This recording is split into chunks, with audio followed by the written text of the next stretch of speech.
الحمد لله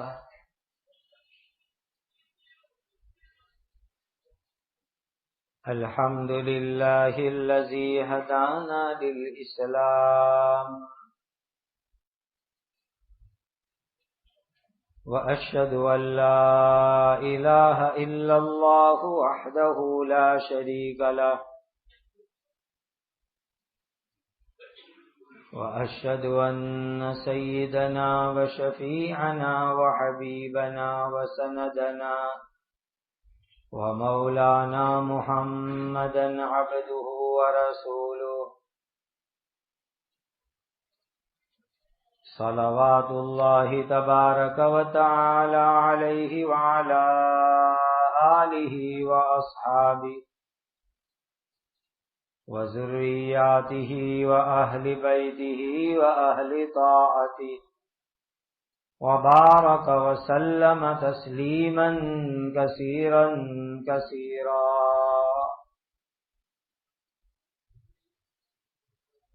أما بعد فأعوذ بالله من الشيطان الرجيم. بسم الله الرحمن الرحيم. واسألهم عن القرية التي كانت حاضرة البحر إذ يعدون في السبت إذ تأتيهم حيتانهم يوم سبتهم شرعا ويوم لا يسبتون لا تأتيهم كذلك نبلوهم بما كانوا يفسقون. وَإِذْ قَالَتْ أُمَّةٌ مِّنْهُمْ لِمَ تَعِظُونَ قَوْمًا اللَّهُ مُهْلِكُهُمْ أَوْ مُعَذِّبُهُمْ عَذَابًا شَدِيدًا قَالُوا مَعْذِرَةً إِلَى رَبِّكُمْ وَلَعَلَّهُمْ يَتَّقُونَ.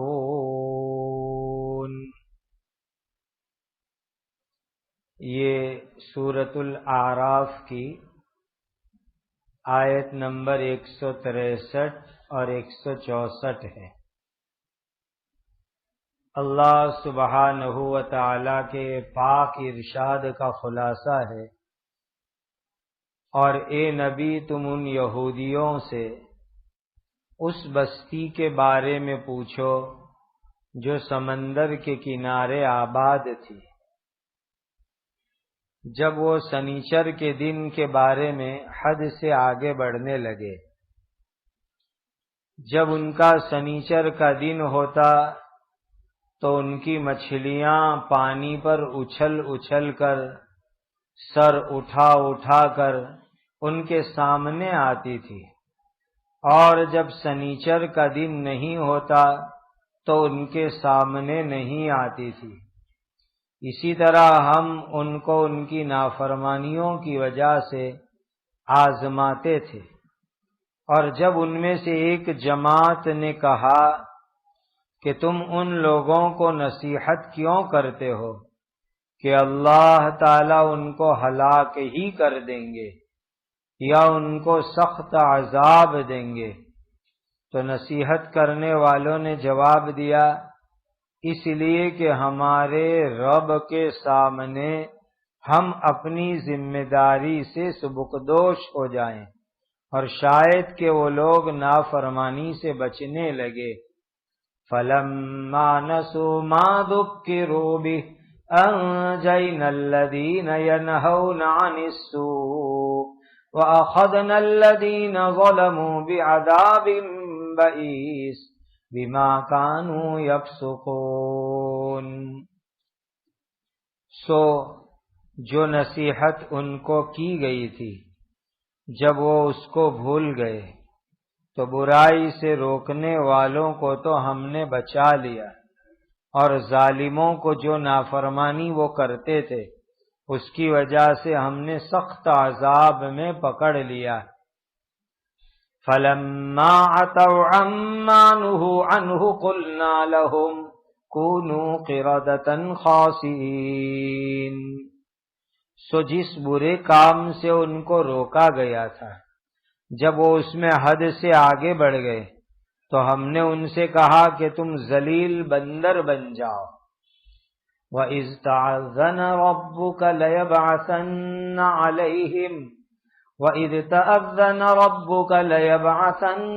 عَلَيْهِمْ إِلَى يَوْمِ الْقِيَامَةِ مَن يَسُومُهُمْ سُوءَ الْعَذَابِ إِنَّ رَبَّكَ لَسَرِيعُ الْعِقَابِ وَإِنَّهُ لَغَفُورٌ رَّحِيمٌ۔ اور جب تمہارے رب نے اعلان کر دیا تھا کہ قیامت کے دن تک ہم ان پر ضرور ایسے شخص کو مسلط کرتے رہیں گے جو ان کو شدید بری سزا دیتا رہے، یقیناً تمہارے رب تو جلدی سزا دینے والے ہیں اور وہ یقیناً بہت معاف کرنے والے، سب سے زیادہ رحم کرنے والے ہیں۔ وَقَطَّعْنَاهُمْ فِي الْأَرْضِ أُمَمًا مِّنْهُمُ الصَّالِحُونَ وَمِنْهُمْ دُونَ ذَلِكَ وَبَلَوْنَاهُمْ بِالْحَسَنَاتِ وَالسَّيِّئَاتِ لَعَلَّهُمْ يَرْجِعُونَ۔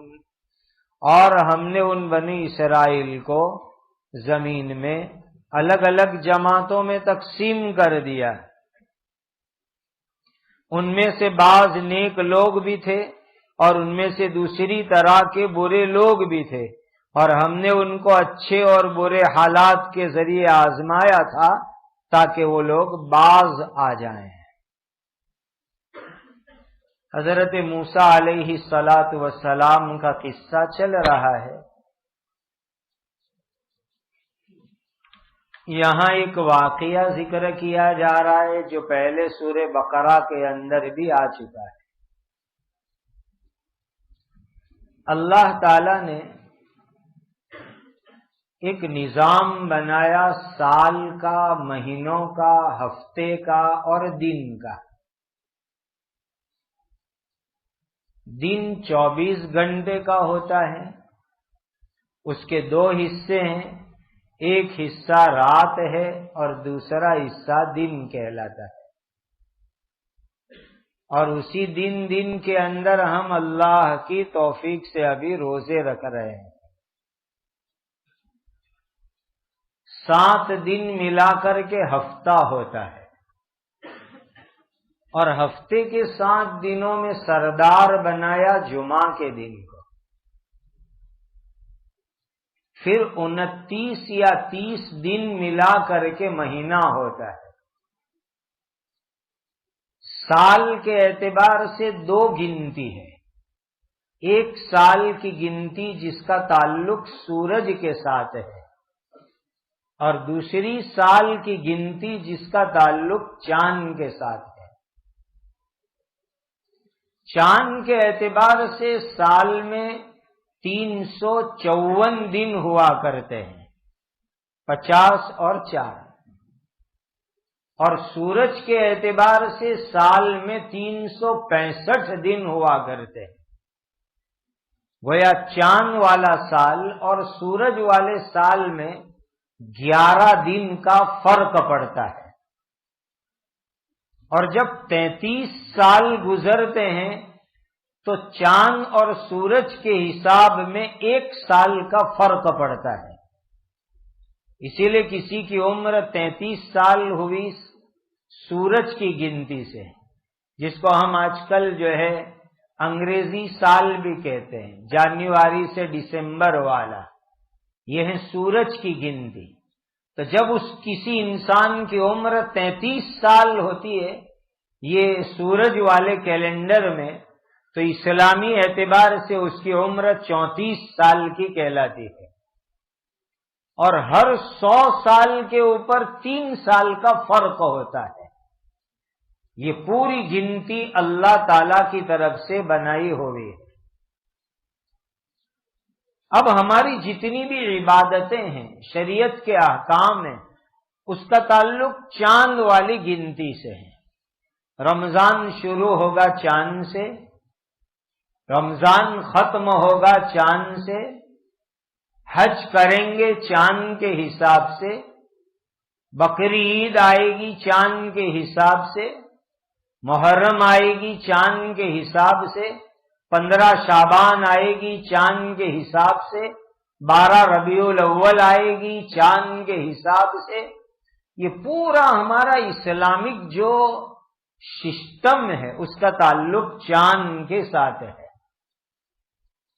اس لیے یہ چاند کے اعتبار سے جو تاریخ ہوتی ہے، جو محرم سے شروع ہوتی ہے اور ذی الحج کے مہینے کے اوپر پوری ہوتی ہے.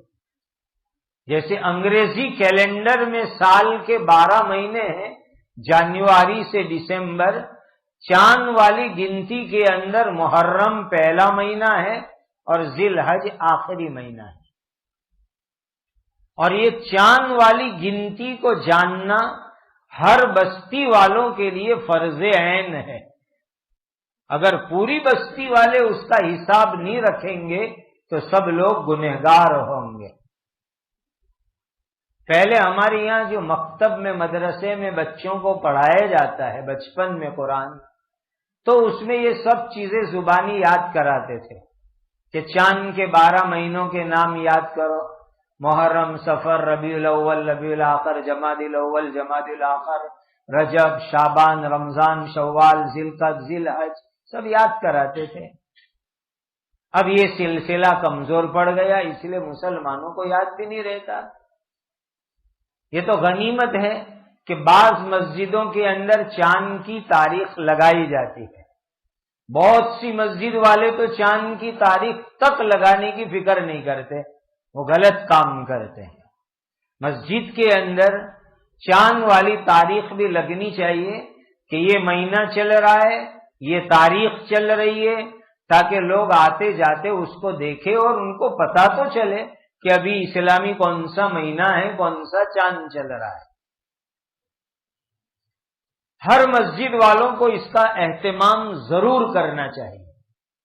دوسری اہم بات، اسلامی مہینہ جب ختم ہونے آئے تو 29 تاریخ کو مغرب کی نماز کا سلام پھیرا کر امام صاحب یا کوئی اور ذمہ دار اعلان کر دے کہ بھئی آج 29 تاریخ ہے، سب لوگ چاند دیکھنے کی کوشش کرو اور جس کو نظر آوے وہ راندیر جا کر کے جو ہے گواہی دے دو. پورے سال ہر مہینے، یہ نہیں کہ شعبان کی 29 تاریخ کو یا رمضان کے 29 کو ہم چاند دیکھنے کی فکر کریں. پورے سال 12 مہینے 29 تاریخ کو ہر مسجد میں نماز کے بعد مغرب میں اعلان ہو جانا چاہیے کہ آج 29 تاریخ ہے، سب ساتھی چاند دیکھنے کی فکر کریں. یہ اسلامک سسٹم، اسلامک نظام، یہ سب کے سامنے رہنا یہ ہماری دینی ذمہ داری بنتی ہے. اب یہ جو ہفتے میں 7 دن ہیں تو اللہ سبحانہ و تعالی یہ چاہتے ہیں کہ میرے بندے ہفتے میں ایک دن ایسا رکھے جو ان کے لیے عبادت کے لیے خاص دن ہو. اب ہم لوگ آخری نبی کے امتی ہیں. تمام نبیوں میں آخری نبی ہمارے آقا حضرت محمد الرسول اللہ صلی اللہ علیہ وسلم ہیں. ہمارے حضور سے پہلے دنیا میں کم و بیش 1.25 لاکھ کے قریب نبی آئے اور دنیا سے آ کے تشریف لے گئے اپنا اپنا کام پورا کر کے. پچھلے نبیوں میں ایک بہت بڑے نبی ہے حضرت موسیٰ علیہ السلام. قرآن کے 28 سپاروں میں ان کا تذکرہ ہے، نام ہے. صرف 2 سپاروں میں ان کا نام نہیں ہے. بہت اونچا مقام ہے حضرت موسیٰ علیہ السلام کا. جب حضرت موسیٰ علیہ السلام کی قوم، جن کو ہم بنو اسرائیل کہتے ہیں، وہ دنیا میں تھی ہم سے ہزاروں سال پہلے، سینکڑوں سال پہلے، تو اللہ تعالیٰ نے ان کو کہلوایا کہ 7 دن میں سے ایک دن پسند کر لو کہ وہ دن تمہارا عبادت کا، بڑا عید کا دن ہوگا. تو بنو اسرائیل نے، یہودیوں نے 7 دن میں سے سنیچر کا دن پسند کیا کہ ہم سنیچر کے دن کو عبادت کا دن منائیں گے۔ پھر حضرت موسیٰ علیہ السلام کا زمانہ گزر گیا، بنو اسرائیل کے نبیوں کا زمانہ گزر گیا، پھر ایک زمانہ آیا بنو اسرائیل میں آخری نبی آئے حضرت عیسیٰ علیہ السلام، اور ان کے ماننے والوں کو نصارہ کہتے ہیں، عیسائی کہتے ہیں، کرسچن کہتے ہیں۔ جب عیسیٰ علیہ السلام کا مبارک زمانہ آیا تو اللہ تعالیٰ نے ان کرسچنوں کو یہ فرمایا کہ تم لوگ بھی 7 دن میں سے ایک دن عبادت کے لیے طے کر لو۔ تو انہوں نے کہا کہ ہم سنڈے کو پسند کرتے ہیں، اتوار کے دن۔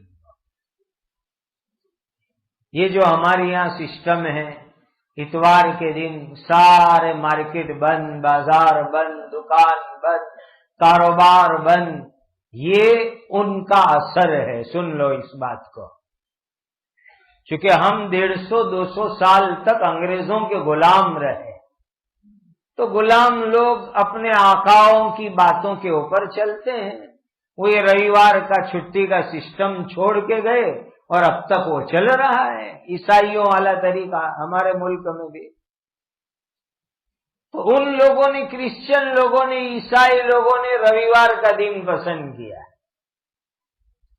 پھر 600 سال کے بعد اللہ کے آخری نبی سیدنا محمد الرسول اللہ صلی اللہ علیہ وسلم کا مبارک زمانہ آیا، تو اس امت کو بھی اللہ نے فرمایا تم بھی 7 دن میں سے ایک دن عبادت کے لیے پسند کرو۔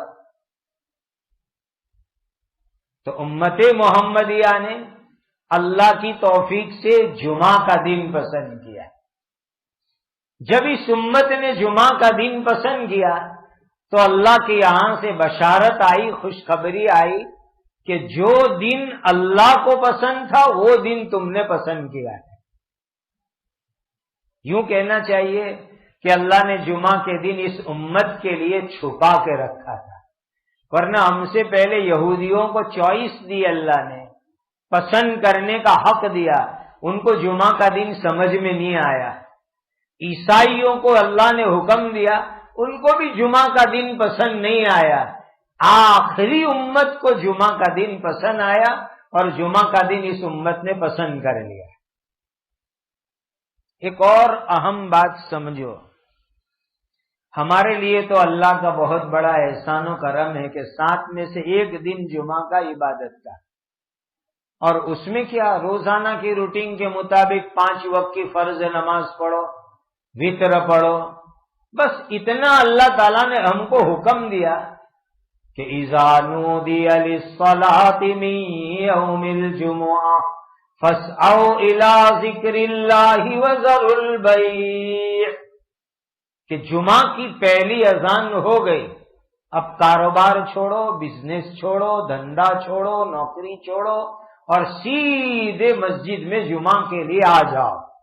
یہ حکم ہے اللہ تعالیٰ کا۔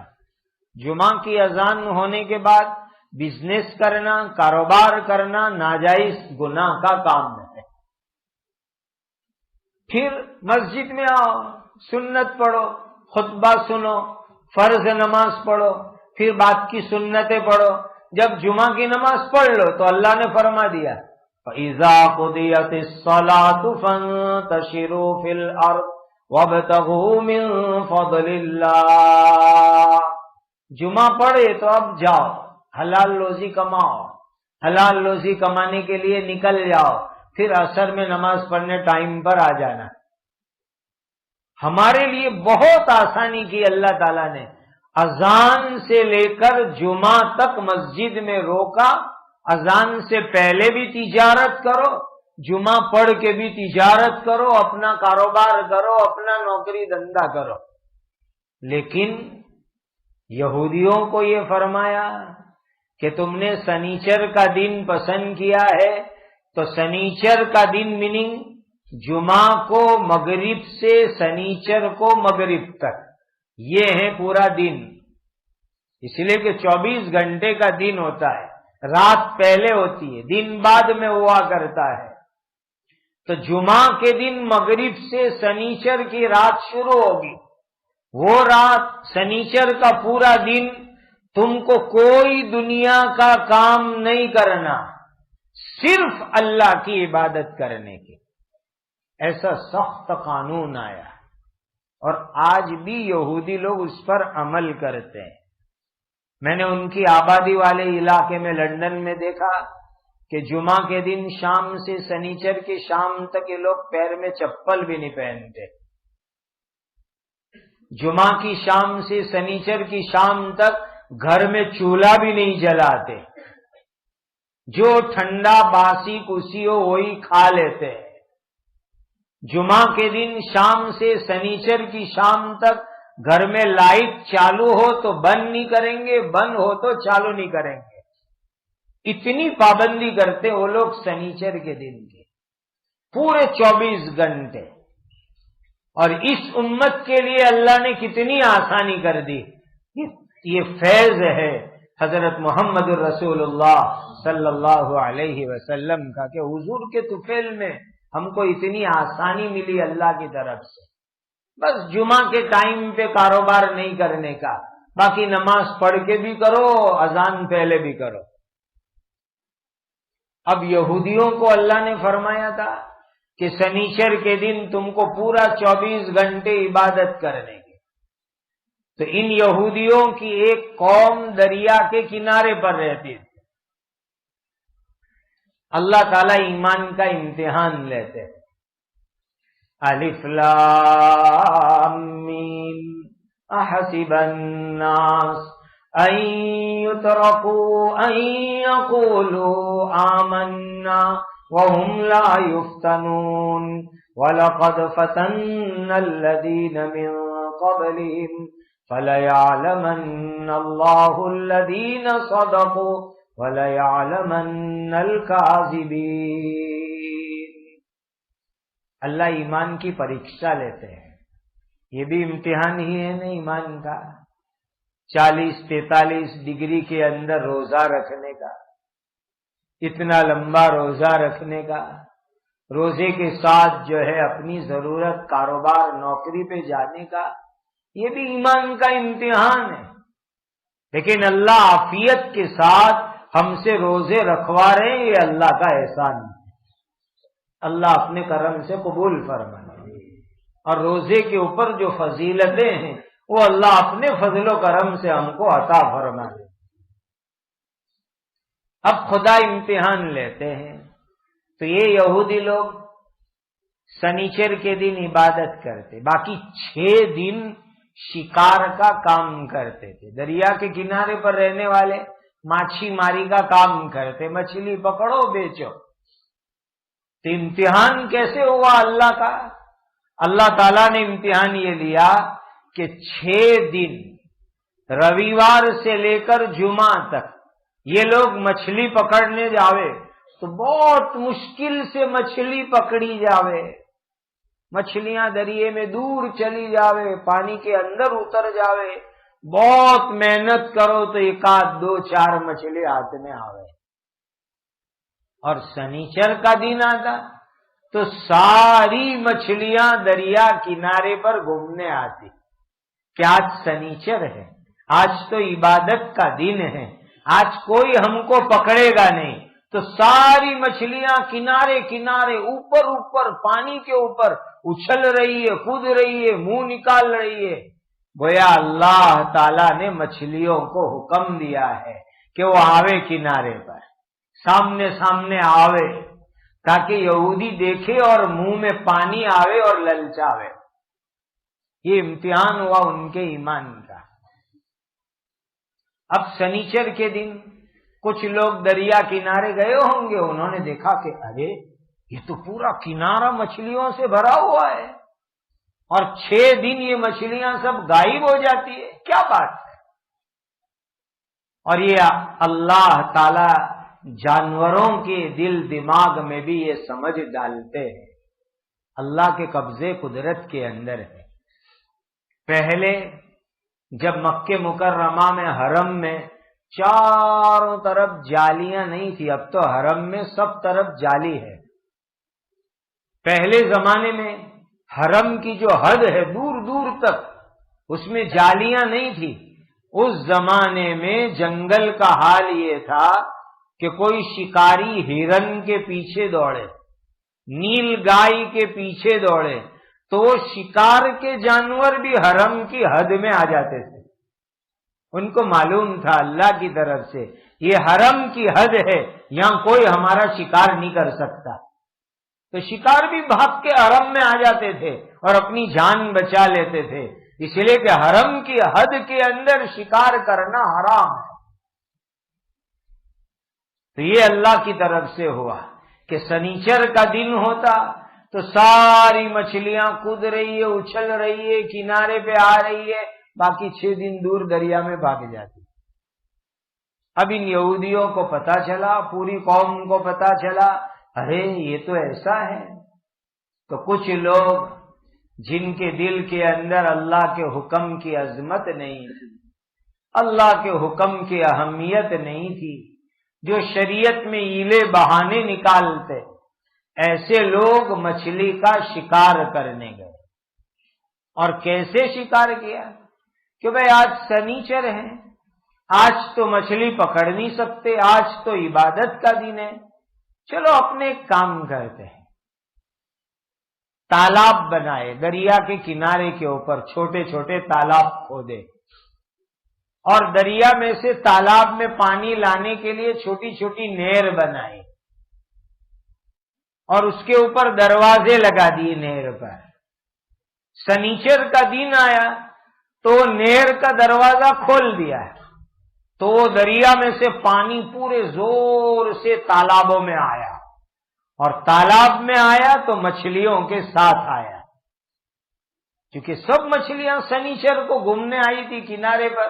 جب پانی پورے فورس کے ساتھ آیا، زور سے آیا، تو بہت ساری مچھلیاں بھی چھوٹے چھوٹے تالاب میں آ گئی۔ اب انہوں نے دروازہ بند کر دیا اور مچھلیوں کو چھوٹے تالاب میں بند کر دیا۔ پھر سنیچر کی شام ہو گئی، رویوار کا دن آ گیا، چلو اب عبادت کا دن گیا، اب تالاب میں سے مچھلی نکالو، پکڑ پکڑ کے لاؤ اور مزے سے کھاؤ۔ کچھ لوگوں نے ایسا کیا کہ بڑی بڑی مچھلیاں جو کنارے پر آتی تو سنیچر کے دن اس کو پکڑ کے اس کی دم میں، پچھڑی والے حصے میں سوئی لگا کے نائلون کا کوئی ڈورا دھاگا باندھ دیتے، اور باندھ کر کے لمبی رسی دریا کے کنارے پر درخت کے ساتھ باندھ کے دریا میں چھوڑ دیتے۔ ہم نے کہاں پکڑی سنیچر کو مچھلی، یہ تو صرف یہ ڈورا باندھ کے پانی میں رکھی ہے، رویوار کو آتے اور کھینچ کے جو ہے پکڑ کے لے جا کے کھا لیتے۔ یہ ہیلے بہانے کہلاتے ہیں دین کے اندر۔ اللہ نے فرما دیا کہ سنیچر کو شکار نہیں کرنا، عبادت کرنی، اللہ کو راضی کرنا، بس وہی کام کرنا، یہ شکار کیوں کر رہے ہو ہیلے بہانے کر کے؟ اب 3 جماعت ہو گئی پورے شہر میں، ایک ہیلے بہانے کر کے مچھلی کا شکار کرنے والے، دوسری اور تیسری جماعت نہیں انل منکر کرنے والی، برائی سے روکنے والی۔ وہ لوگ سمجھانے گئے ان کو، بھائی یہ کیوں ایسا کرتے ہو؟ تالاب میں پانی لا کے مچھلی کو گون دینا، مچھلی کی دم میں پچھڑی میں رسی باندھ کے اس کو باندھ لینا، ایسے کام کیوں کرتے ہو تم لوگ؟ اللہ ناراض ہوں گے، یہ کام مت کرو۔ لیکن وہ مانتے نہیں، وہ کرتے ہی جا رہے ہیں۔ تو جو لوگ برائی سے روکنے کا کام کرتے تھے ان میں بھی 2 جماعت ہو گئے۔ کچھ لوگ بیچارے تھوڑے دن تک روکنے کا کام کیا، سمجھانے کا کام کیا، پھر دیکھا کہ یہ تو مانتے نہیں، سدھرتے نہیں، توبہ نہیں کرتے، تو انہوں نے نہیں انل منکر کا کام کاج چھوڑ دیا، اور چھوڑ کے بھائی کتنا سمجھاوے، یہ تو مانتے نہیں، سدھرتے نہیں، چلو اب اپنا کام کرتے۔ لیکن کچھ اللہ کے نیک بندے ایسے بھی تھے کہ انہوں نے برائی سے روکنے کا کام مسلسل برابر چالو رکھا، بھلے یہ لوگ مانے نہ مانے، ہم تو برائی سے روکنے کا کام چالو رکھیں گے۔ اب وہ دوسرے لوگ سمجھا رہے کہ بھائی ہم تھک گئے، تم بھی بیٹھ جاؤ۔ کہا نہ، ہم نہیں بیٹھیں گے، کم سے کم کل قیامت کے دن اپنے اللہ کو ہم کہہ سکے اے اللہ، جب آپ کا حکم ٹوٹ رہا تھا تو ہم نے ان کو روکنے کا کام تو کیا تھا، خدا کو ہم قیامت میں اتنا تو کہہ سکیں گے، اسی لیے ہم بیٹھیں گے نہیں، ہم تو برابر روکیں گے۔ اور امید ہے کہ کبھی نہ کبھی تو ان کے دل میں ہماری بات اتر جائے گی اور یہ غلط کام کرنا چھوڑ دیں گے۔ اللہ تعالی کی شان، بہت دنوں تک جب یہ لوگ نہیں مانے تو پھر بیچ میں ایک دیوار بنا دی، ایک طرف نیک لوگ، نہیں انل منکر کرنے والے، برائی سے روکنے والے، اور دوسری طرف وہ ہیلے بہانے کر کے شکار کرنے والے، بیچ میں دیوار بنا دی گئی۔ اللہ تعالی نے دونوں میں دروازے بھی تھے، آنا جانا بھی رہتا تھا، سیڑھی لگا کے بھی آتے جاتے تھے اوپر سے۔ جو لوگ مچھلی پکڑتے تھے ہیلے بہانے کر کے، ان کے اوپر اللہ کا عذاب آیا۔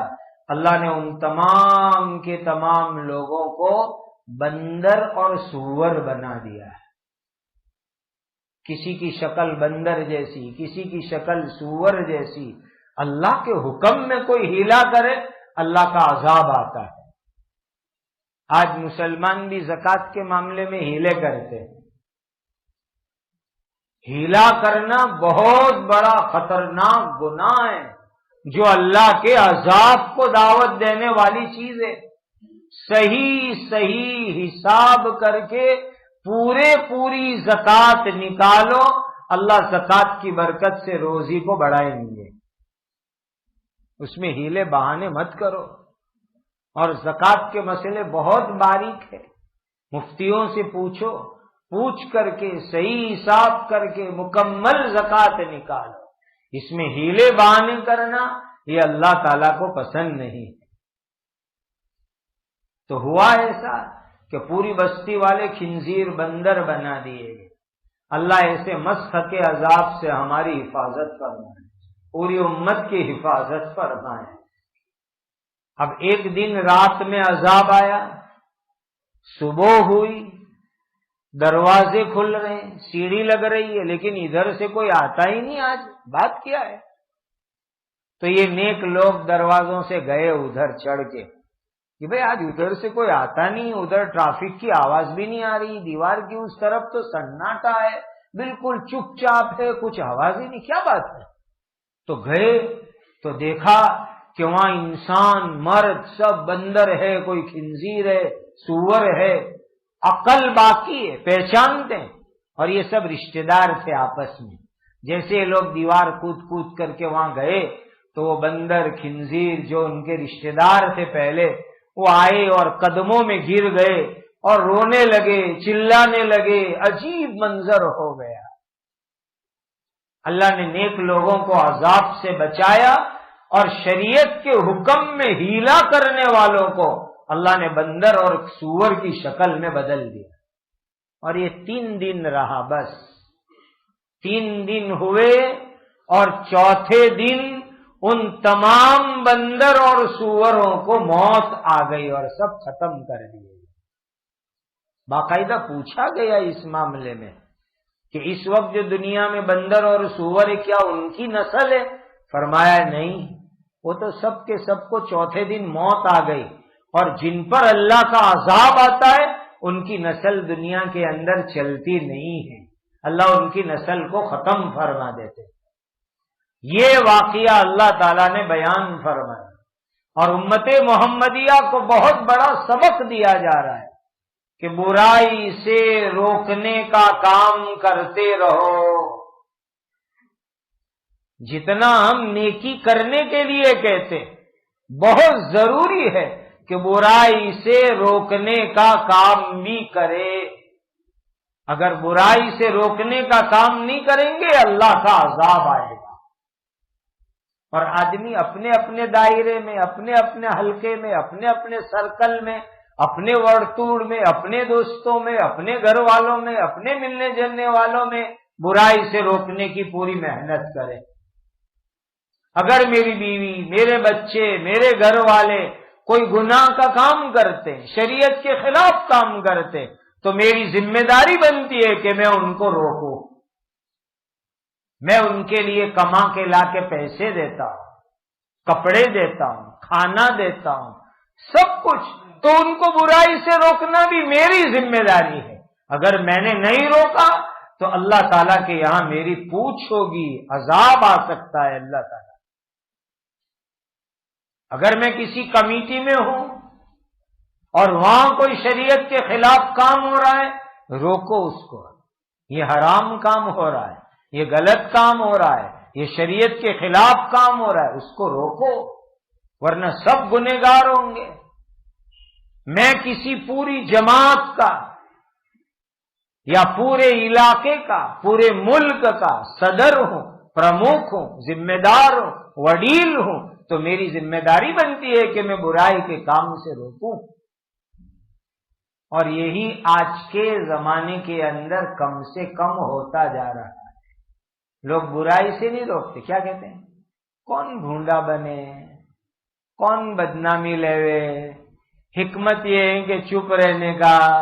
یہ حکمت نے جنازے نکالے ہیں سب دینداری کے۔ حکمت حکمت حکمت جو ہم بولتے ہیں نا، یہ صحیح حکمت نہیں، یہ فالتو بات ہے، شیطانی یہ چکر ہے۔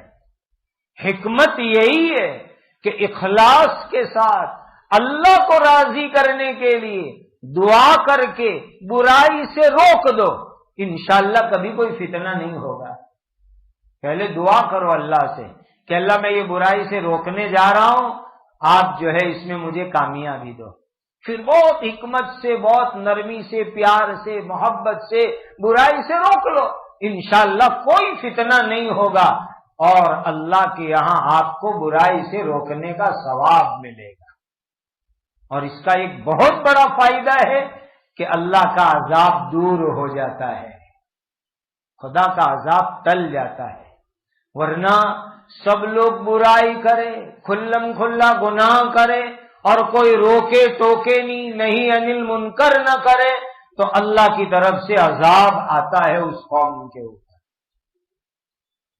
اللہ ہم سب کو یہ ذمہ داری کو نبھانے کی توفیق عطا فرمائے، اور اللہ تعالی ہم سب کو اپنے عذاب سے، اپنے غضب سے اللہ تعالیٰ اپنی حفاظت کے اندر رکھے، اور عافیت سے نہیں انل منکر کی ذمہ داری کو اللہ تعالیٰ ہم سب کو ادا کرنے والا بنائے۔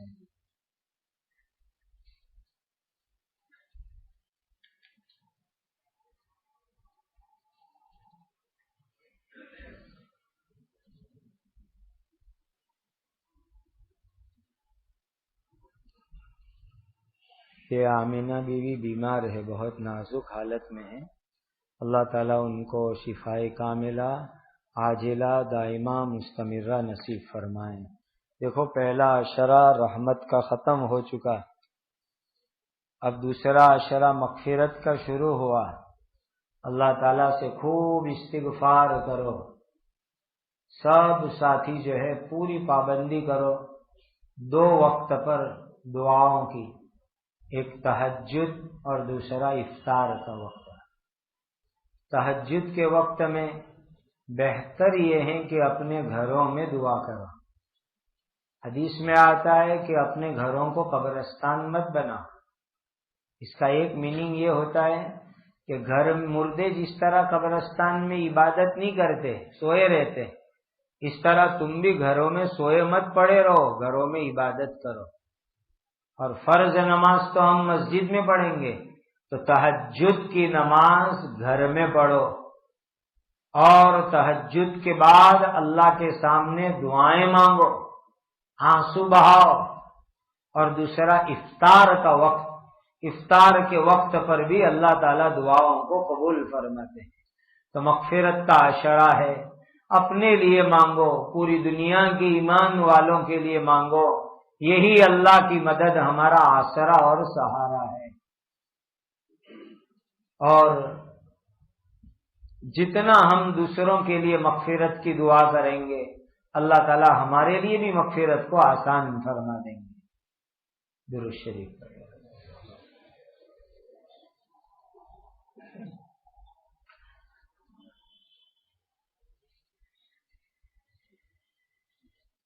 الحمد للہ رب العالمین، سبحان اللہ وبحمدہ، سبحان اللہ العظیم۔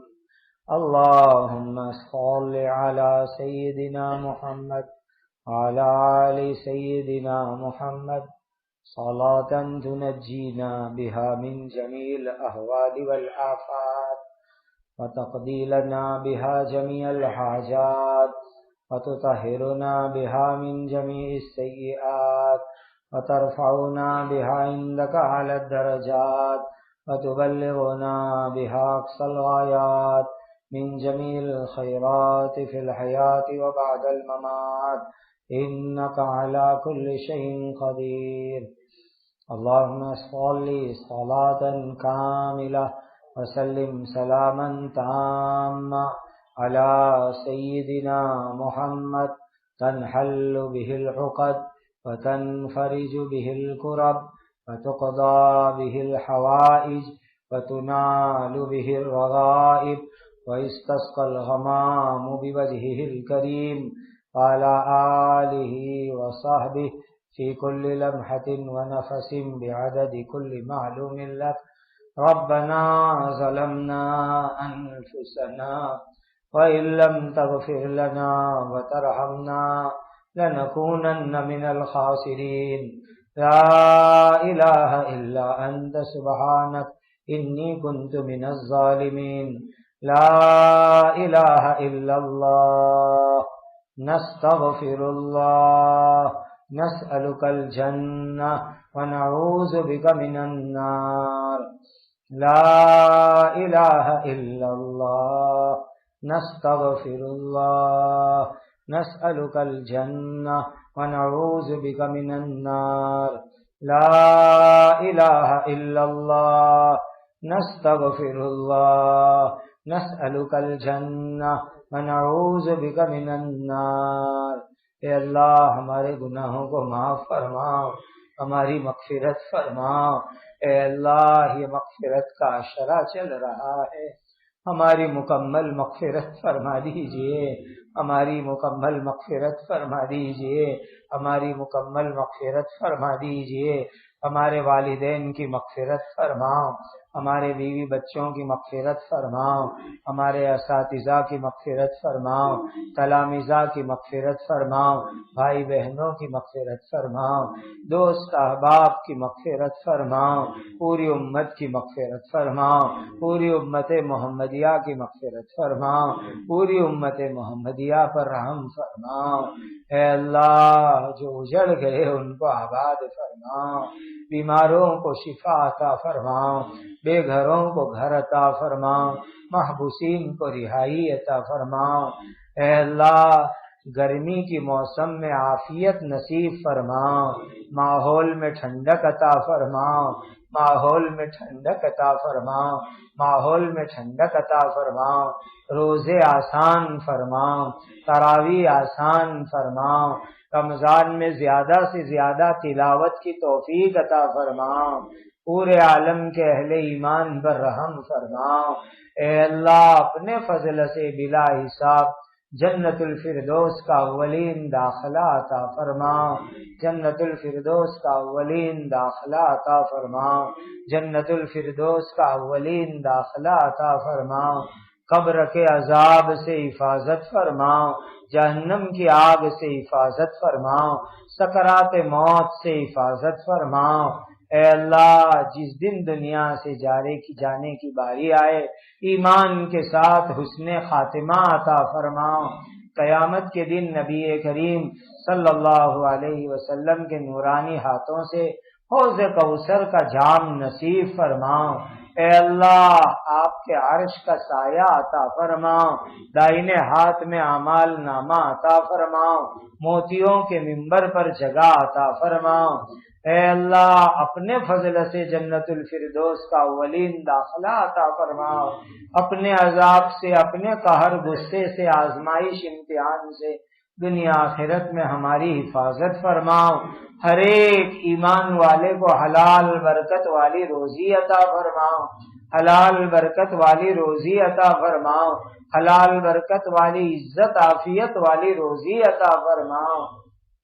اے اللہ جن پر قرضے ان کے قرضے ادا کروا دیجیے، ہمیں اخلاص عطا فرماؤ، کامل تقوی عطا فرماؤ، زندگی کا ہر کام نبی کریم صلی اللہ علیہ وسلم کی سنت کے مطابق کرنے والا بنا دیجیے۔